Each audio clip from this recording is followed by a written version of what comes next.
Assalamualaikum warahmatullahi ta'ala wa barakatuh, and a pleasant good afternoon to each and everyone.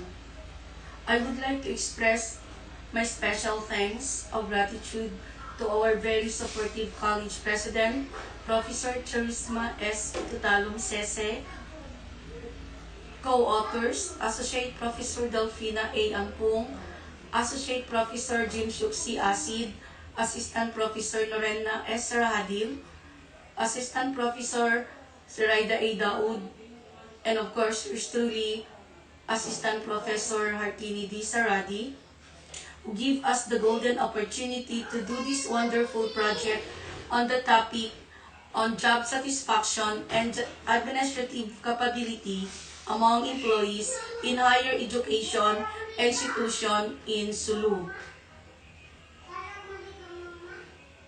which also helped us in doing a lot of research, and we came to know about so many new things. I'm really thankful to them. Secondly, I would also like to thank to the founder or organizer of AUN-BE 2021, the Asian University Network for Business and Management Economics Conference 20 and 21, to the PAOM organizer and board of directors, to my BSBA family, friends, the SSC administration who helped us a lot in finishing this project or study within the limited. It helped us increase our knowledge and skills. School heads. The first part of our study is introduction. School heads' administrative capabilities trigger the management activities of the school from its smallest component of student activities, teachers, teaching activities, school curriculum, budgetary sustenance, and other components that support to make the school performance viable to school community development, which create vision to the success of the school goals and objectives. School heads can provide plan of activities to establish overall effective strategies supporting development to enhance achievement of the school's vision, mission, and goals. Leaders in schools will have different areas of capability in addition to enhance these skills, which may include curriculum leadership, departmental or faculty leadership, pastoral leadership, leadership and additional support provision, or leadership of school improvement priorities. They may have line management responsibility for a team of staff, lead a team of delivering development activities. In taking their particular areas of responsibility forward, school leaders will work and contribute to the school improvement agenda, particularly in building a culture of job satisfaction among personnel. It is premised that the researcher will explore the job satisfaction and administrative capability among employees in higher education institutions in Sulu. Administrative capabilities of the school leaders is central to educational quality. Leadership is the ability to develop a vision for change, which leads to improvements in outcomes for learners and is based on shared values and robust evaluation of evidence of current practice and outcome. It mobilizes, enable, and support others to develop and follow through on strategies for achieving the change. Before I may proceed to my assigned task, let me extend my warmness, greetings, and courtesy to the women behind this success, our beloved SUK President, Professor Charisma S. Ututalum, for giving us the opportunity to participate in this Asian University Network for Business and Economic Conference 2021. So our Dean, Assistant Professor Hartini D. Saradi, to my research team, Associate Professor Jimshuk C. Asid, Assistant Professor Norenna S. Sarahadil, and Assistant Professor Zhiraida U. Daud. Guest, to my co-presenters, participants, and above all, to Philippine Academy of Management for inviting us to be with you today. Ladies and gentlemen, a pleasant day to everyone.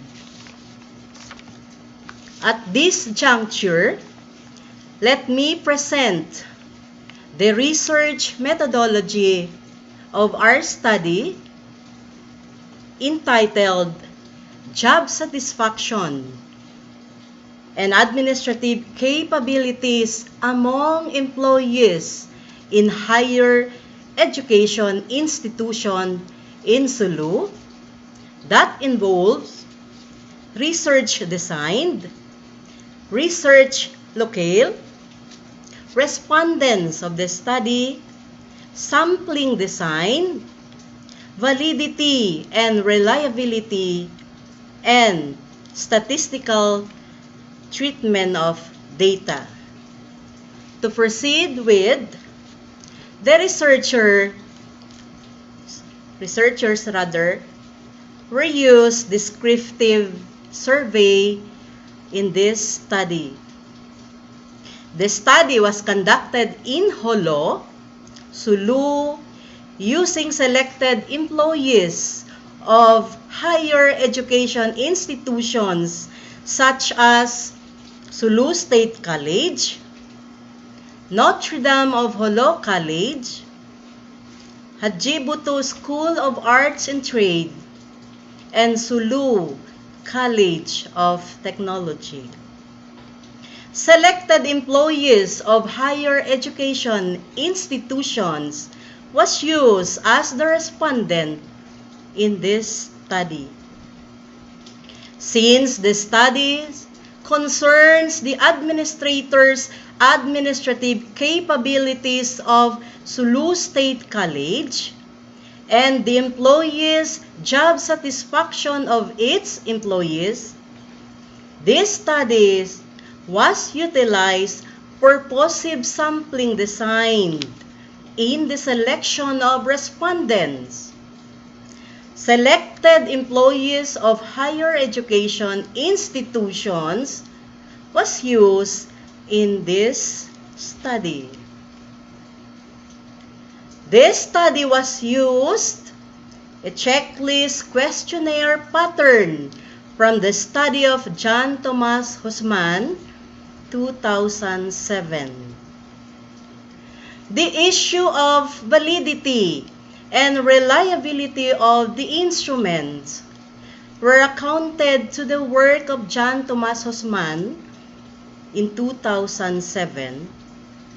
Initially, the reliability of the questionnaires were found at Cronbach Alpha for overall scales R and 862,000, very high, and correlation coefficient at and 782,000, highly correlated for overall subscales. The questionnaires was used analyzed descriptively and inferentially by using SPSS version 20 for computation of the raw data in order to answer the research questions. That's all for this day. Thank you and have a nice day to everyone. Assalamualaikum warahmatullahi wabarakatuh. My acknowledgement to our dynamic President, Madam Charisma S. Ututalum Sese, State University College President 2, the AUN-BE organizers, my research team, Assistant Professor Hartini D. Saradi, Associate Professor Delfina A. Ampung, Associate Professor Jimshuk C. Asid, and Assistant Professor Zhiraida A. Daud, and co-international presenters. A pleasant day to all of you. It is my great honor to present in the ASEAN University Network for Business Economic Conference, AUN-BE 2021, a research paper entitled Job Satisfaction and Administrative Capability Among Employees in Higher Education Institutions in Sulu. This chapter states the statement of the problem and the hypothesis of the study. The study will answer the following questions. 1. What is the demographic profile of the respondents in terms of age, educational attainment, length of service, and field of specialization? 2. What is the job satisfaction among the employees in higher education institutions in Sulu? 3. What is the extent of the administrative capabilities of the school administrator in higher education institutions as perceived by the school employees? 4. Is there significant difference between the levels of job satisfaction among employees when the responses are categorized according to the profile of the employees in terms of educational attainment and length of service? 5. Is there significant difference between perception of the employees on the administrative capabilities of the school administrators of higher education institutions when the data are grouped according to the profile of employees in terms of age, educational attainment, and length of service? And 6. Is there significant relationship between the level of job satisfaction and the administrative capabilities of the school administrators in higher education institutions as perceived by the employees? Hypothesis of the study. The study was anchored on the following research null hypothesis. 1. There was no significant difference between the levels of job satisfaction of the employees in higher education institutions when the responses are categorized according to the profile of the employees. 2. There was no significant difference between the perception of the employees on the administrative capabilities of the school administrators of higher education institutions when the data are grouped according to the employee's profile. And 3. There was no significant relationship between the levels of administrative capabilities of the school administrators of higher education institutions and the levels of administrative capabilities as perceived by the employees. Bismillahirrahmanirrahim. Greetings of peace. My courtesy to our beloved President, Dr. Professor Charisma Ututalum Sese, SUC President 2, AUN-BE organizers, PAOM administrators, my team, my research team, Associate Professor Delfina Ampung, Associate Professor Jimshuk Asid, Assistant Professor Hartini Saradi, and Assistant Professor Norina Sarahadil. This is one great journey and opportunity to present in Asian University Network for Business and Economic Conference, AUN-BE 2021, our research paper entitled Job Satisfaction and Administrative Capability Among Employees in Higher Education Institution in Sulu. My honor again to present the summary of findings of this study. The finding disclosed 43% of the respondents were randomly selected from Sulu State College. 30% came from NDJC, 14% each were taken from both SCT and HubSat.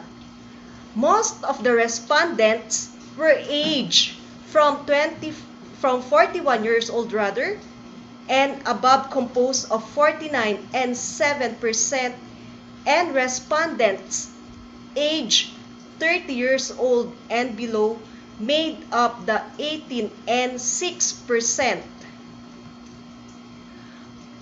47 and 5% of the respondents had earned master degrees.